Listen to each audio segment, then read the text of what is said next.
Bak bak bak bak bak bak. Kalak ginting ku pujikan bas postingan si sebelumnya.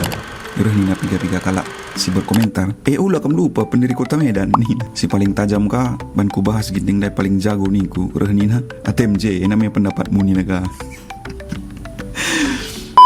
Di sini sejarah kota Medan enda asal katana bahasa Karonari, Madan, artinya malam tapi sembuh.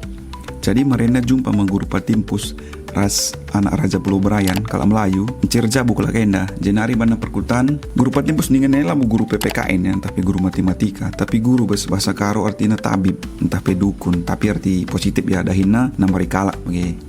Maka melala kalak healing ku perkutan handai siglari kalak kampung Madan sebab sirih ku je malam cikal bakal kota Medan.